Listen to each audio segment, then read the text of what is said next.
She walked in quietly.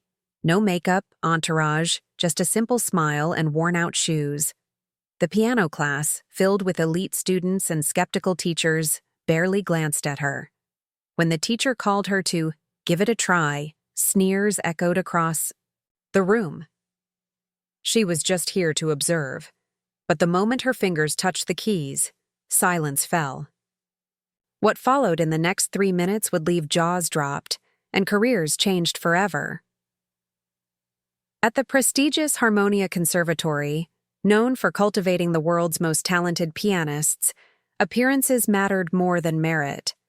Students wore designer clothes, flaunted elite backgrounds, and bragged about private tutors from Europe. When Ella arrived for her daughter's school visit, no one paid her mind.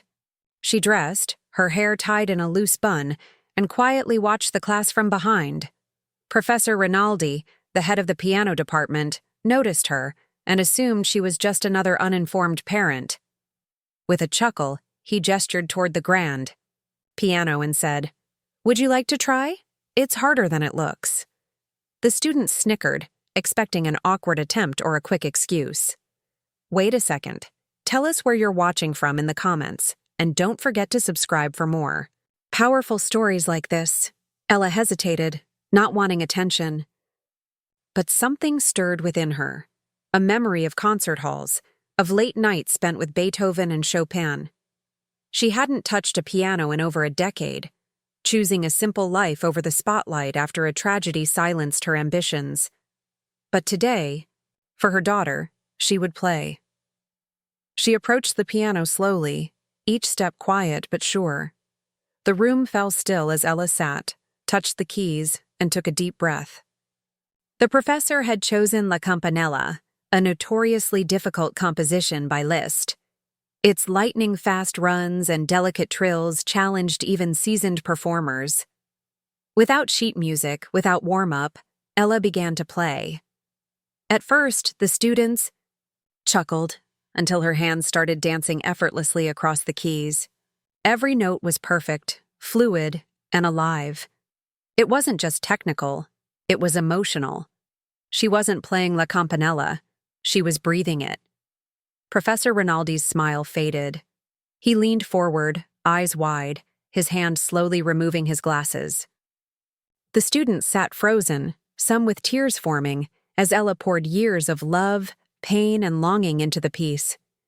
When she struck the final chord, the room was silent, devastated by beauty. The room erupted into stunned applause, more out of awe than excitement. Professor Rinaldi stood speechless before finally whispering, Who are you?" Ella looked up and said calmly, "Just a mother. And once, a pianist." When he asked where she studied, she answered, "Juilliard." Gasps filled the room. One bold student checked her name online and gasped, "Wait, Ella Monroe? The Ella Monroe?